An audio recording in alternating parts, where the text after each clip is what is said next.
First of all Narendra Modi نے کل اپنی اسپیچ میں یہ کہا کہ جو کوئی بھی دہشت گردی کا واقعہ ہوگا اس میں انڈیا کو اسٹرانگ رسپانس دے گا. جس طرح پاکستان نے گھٹنے ٹیکے بھارت کے آگے. پاکستان جواب دے کیوں نہیں رہا؟ ابھی تک تو صرف ہم ریٹیلیٹ کریں ڈیفنس کی حد تک، جواب ہم نے نہیں دیا. آج بھی پریس کانفرنس میں یہی کہا گیا D G I S P R کی جانب سے کہ ہم ضرور جواب دیں گے، زبردست جواب دیں گے، لیکن جواب ابھی تک ان کو مل نہیں رہا. پاکستانی قوم کا بہت بڑا مسئلہ ہے، ہم ایموشنز میں آ کے گراؤنڈ ریالٹیز کو بھول جاتے ہیں. کیوں اس ٹائم پاکستان کے ایئر ڈیفنس سسٹم کی کریڈیبلٹی پہ بات نہیں ہو رہی؟ انڈیا بار بار میزائل پھینکتا ہے اور پاکستان کا ایئر ڈیفنس سسٹم اس کو ٹریپ نہیں کر پاتا. نریندر مودی نے آج 12 مئی کو اپنی نیشن کے ساتھ ایڈریس میں کہا کہ پاکستان کے لیے اب کھلی آپشنز ہیں کہ یا تو وہ ٹیررزم کا ساتھ دے یا پھر وہ ہمارے لیے ہمیشہ لڑنے کے لیے تیار رہے. پہلی بات کہ اگر بھارت کے اندر کوئی دہشت گردی کا واقعہ ہوتا ہے تو انڈیا اس کا پورا جواب دے گا. یہ بھی ٹینشن کے ریشو کو بڑھا رہا ہے، ان کا بی پی بڑھ رہا ہے اس سے. شاید اسی لیے وہ مختلف ڈرونز پاکستان کے مختلف شہروں میں بھیج رہے ہیں. اس کا مقصد کیا ہے؟ کیا وہ کوئی ہمارے ایئر ڈیفنس سسٹم کو مانیٹر کرنا چاہ رہے ہیں؟ کوئی اسپائی کر رہے ہیں؟ کیا کر رہے ہیں؟ یہ کیوں کر رہے ہیں وہ؟ یہ سارے مقاصد ہے جو آپ کہہ رہے ہیں کہ وہ آپ کے ایئر ڈیفنس کو اسپائی. فار ایگزامپل کل کو کوئی واقعہ ہوتا ہے بھارت کے اندر تو انڈیا سمجھتا ہے کہ یہ آٹومیٹکلی پاکستان کروا رہا ہے. بھی کرنا چاہتے ہیں، جب میزائل اور ایئر سے اٹیک بھی کرنا چاہتے ہیں، اور یہ پریلوڈ ہوا کرتا ہے جب اسرائیل بھی یہی کرتا ہے. دنیا تو مطلب ابھی دیکھیں نا ماڈرن وار آ گئی ہے. اسرائیل کے علاوہ یوکرین رشیا کی جنگ دیکھیں نا، جو کرنٹ وار چل رہی ہیں جو ہو رہی ہیں، اس سے سبق نکل رہی ہے نا کہ پہلے وہ ایئر ڈیفنس، سب سے پہلے ایئر ڈیفنس کو ڈسٹروائے کیا جاتا ہے تاکہ ایئر فورس اس کے بعد آپریٹ کر سکے ود امپیونٹی، یعنی کہ آرام سے وہ جا کے نقصان. یہ ماڈرن ایرا ہے، اس میں آپ کو ایئر ڈیفنس سسٹم پہ انویسٹ کرنا پڑتا ہے. انڈیا S-400 پہ انویسٹ کرتا ہے، اسرائیل انویسٹ کرتا ہے، ہر کنٹری انویسٹ کرتی ہے ایئر ڈیفنس سسٹم پہ. یہ سیاست پہ آ کے تو بریفنگ دے سکتے ہیں، 1.5 گھنٹے کی بریفنگ دیتے ہیں سیاست پہ. تو اب یہ سوال ان سے کیا جانا چاہیے، یہ جائز سوال ہے. پاکستان کے ایئر ڈیفنس سسٹم کی کریڈیبلٹی کیا ہے، اب ان سے سوال پوچھا جانا چاہیے. نمسکار دوستو مودی جی نے صاف کہہ دیا ہے کہ جنگ ابھی ختم نہیں ہوئی ہے اور ایک بھی آتنکوادی کاروائی ہوئی اس کا نتیجہ پاکستان کو بھگتنا پڑے گا. حالانکہ پاکستانی آرمی نے اچھا خاصا بیوقوف بنایا اپنے لوگوں کو. پاکستان میں لوگوں کو لگ رہا ہے کہ جنگ ختم ہو گئی ہے اور یہ لوگ جیت گئے ہیں، لیکن اب دھیرے دھیرے ان کی پول کھل رہی ہے. سب سے بڑی پول جو کھل گئی، جو شاکنگ چیز ہے، وہ ہے ان کے نیوکلیئر جو بیسس تھے وہاں پہ اٹیک ہونا. اور یہی بہت بڑا ریزن ہے سیز فائر کا سڈنلی ہونا، جس کی وجہ سے وہاں پہ جو ریڈیشن ہو رہا ہے اس کا بہت ساری سورسز سامنے آئے ہیں کہ وہاں پہ ریڈیشن پھیل رہا ہے. پاکستان جو ہے پوری طرح سے پاکستان کی نمبر 1 آرمی جو ہے اب گھٹنوں پر ہے. کوئی ان کو راستہ نہیں دکھ رہا کہ کیا کریں، کیونکہ یہ بیچ میں پھنس چکے ہیں. صرف یہ اپنے عوام کو ہی بیوقوف بنا سکتے ہیں، باقی دنیا میں کوئی ان کی بات ماننے کو تیار نہیں ہے. پاکستان کی آرمی، اس کا ڈیفنس سسٹم پوری طرح سے فیلڈ ہو چکا ہے اور 4 دن میں ہی، صرف 4 دن میں ہی گھٹنوں پر آ گیا ہے. جو کام بھارت نے کر دیا ہے 4 دنوں میں، بھارت کی سینا نے کر دیا، وہ پوری دنیا میں کوئی نہیں کر پایا تھا. اور ان کی جو دھمکی تھی، ایک بلیک میلنگ تھی پوری دنیا کو کہ ہم نیوکلیئر طاقت ہے، نیوکلیئر قوت ہے، وہ بھی اب دھری کی دھری رہ گئی ہے. آپ اس سب کے بارے میں کیا سوچتے ہیں کمنٹ باکس میں ضرور لکھیے گا. ویڈیو اچھا لگے تو لائک کریں، شیئر کریں، چینل کو سبسکرائب کرنا نہ بھولیں، بیل کا آئیکن پریس کر دیں لیٹسٹ نوٹیفیکیشن کے لیے. آئیے آگے بڑھتے ہیں اس ویڈیو میں. نریندر مودی نے آج 12 مئی کو اپنی نیشن کے ساتھ ایڈریس میں کہا کہ پاکستان کے لیے اب کھلی آپشنز ہیں کہ یا تو وہ ٹیررزم کا ساتھ دے یا پھر وہ ہمارے لیے ہمیشہ لڑنے کے لیے تیار رہے. بہت ہی واضح شبدوں میں پرائم منسٹر نریندر مودی نے پاکستان کو وارننگز دی ہیں.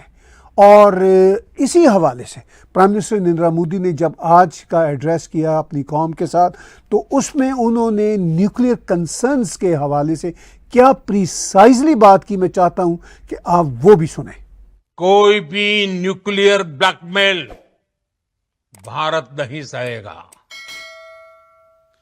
نیوکلیئر بلیک میل کی آڑ میں پنپ رہے آتنکی ٹھکانوں پر بھارت سٹیک اور نرنائک پرہار کرے گا. تو آپ نے پرائم منسٹر نریندر مودی کے کرسپ شبدوں میں بہت ہی پریسائز اور چھوٹی سٹیٹمنٹ، یعنی اپنی ڈیوریشن میں بہت ہی چھوٹی سٹیٹمنٹ تھی، مگر اس میں اتنا بڑا میسج ہے، اتنی بڑی وارننگ ہے پاکستان کے لیے. انہوں نے کہا ہے کہ پاکستان کے جو نیوکلیئر تھریٹس ہیں وہ بھارت اب نہیں سہے گا. انہوں نے کہا کہ نیوکلیئر تھریٹس کی آڑ میں پاکستان کی طرف سے جو مسلسل دہشت گردی چلی آ رہی ہے وہ اب بھارت نہیں سہے گا. انہوں نے اپنی اس تقریر میں جو 20 منٹ سے زیادہ کی سپیچ تھی, انہوں نے اس سپیچ پہ بہت ساری باتیں کی. انہوں نے کہا کہ ہم نے پاکستان کو اب کلیئر میسج دے دیا ہے کہ یا تو تم ٹیررزم کا خاتمہ کرو گے یا پھر تمہارا اپنا خاتمہ ہو جائے گا.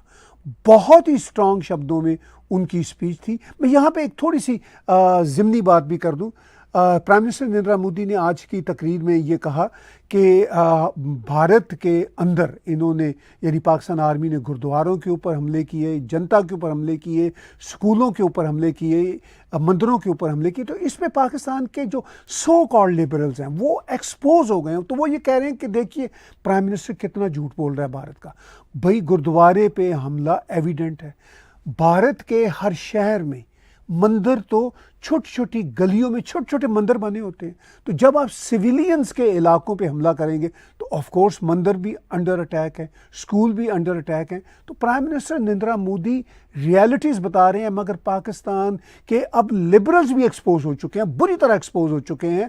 جس طرح وہ ایک دم سے پاکستان آرمی کے جوان بن کے نکلے اور ان کی سپہ سالاری میں پاکستان کی لبرل لیڈیز, لبرل مرد جس بے شرمی اور ڈٹھائی کے ساتھ سامنے آئے, اس سے پتہ چلا کہ یہ بھی اتنے ہی وار مانگرز ہیں, اتنے ہی ٹیررسٹوں کے سپورٹرز ہیں جتنے پاکستان کے جو ٹیررسٹ مائنڈ سیٹ کے لوگ ہیں. بلکہ یہ جو سو کالڈ پاکستان کے لبرلز اس بار ایکسپوز ہوئے ہیں, یہ مجھے لگتا ہے کہ جو پاکستان کے ایکسٹریمسٹ ایلیمنٹس ہیں ان سے بھی زیادہ خطرناک یہ ثابت ہوئے ہیں. کہ ایک نئی فارن پالیسی جو ہے وہ سامنے آ چکی ہے. اس کے let me share with you the broader contours of India's foreign policy regarding Pakistan. Okay, so we have been hearing this for long from different political quarters in India, but now since at this spot India نے یہ فیصلہ کیا کہ ہم جو ہے وہ یہ ایک نئے براڈر سیٹ لائنز جو ایریاز ہیں وہ ڈیسائیڈ کرنے جا رہے ہیں. First of all Narendra Modi نے کل اپنی اسپیچ میں یہ کہا کہ جو کوئی بھی دہشت گردی کا واقعہ ہوگا اس میں انڈیا کو اسٹرانگ رسپانس دے گا. پہلی بات کہ اگر بھارت کے اندر کوئی دہشت گردی کا واقعہ ہوتا ہے تو انڈیا اس کا پورا جواب دے گا. یہ that is a point. So it means کہ اگر فار ایگزامپل کل کو کوئی واقعہ ہوتا ہے بھارت کے اندر تو انڈیا سمجھتا ہے کہ یہ آٹومیٹیکلی پاکستان کروا رہا ہے. انڈیا یہ سمجھتا ہے کہ آٹومیٹیکلی پاکستان کروا رہا ہے. ناؤ آپ اس چیز کو تھوڑا سا ان ڈیپتھ دیکھیں. فار ایگزامپل واٹ ایف کوئی تھرڈ پارٹی یہ کروا دیتی ہے. میں مثال دینے لگا ہوں. سچویشن دیکھیں, وہ کہہ رہے ہیں کہ ہمارے ہاں واقعہ ہوا جنگ شروع ہو جائے گی. دس از دا پوائنٹ نا. Okay fine. What if third party کروا دیتی ہے. واٹ ایف کشمیر کے اندر لوگ جو ہیں وہ یہ کچھ کر دیتے ہیں. What if in south of India آپ کو پتہ ہے کہ there are groups like Islamic State, یہ جو ہیں ان کی افیلیشنز ہیں. There are people in those who support the war in Gaza. So it means کہ اگر کوئی بھی گروپ کچھ کرتا ہے, I'm saying multiple things, I'm keeping Pakistan aside. اگر کوئی بھی گروپ وہاں پہ کچھ کرتا ہے, کوئی تھرڈ پارٹی گیم ڈال دیتی ہے, کوئی کشمیر کے لوگ کرتے ہیں, اسلامک اسٹیٹ کی پریزنس ہم نے دیکھی وہاں پہ, تو وہ ہے. تو what if مطلب یہ ایسے اگر چلتا ہے تو ہم مطلب پاکستان پہ حملہ ہو جائے گا. That's a point. That's what the Pakistanis need to understand. That's what the Pakistanis must know. This is a situation has changed now. ٹھیک ہے. And میں جو مجھے نظر آتا ہے, the war is imminent now. وار ہونی ہے بھارت اور پاکستان کے بیچ میں. یہ سب کچھ کنکلوڈ نہیں ہوا. اور وہ وار کیوں ہونی ہے, جنگ کیوں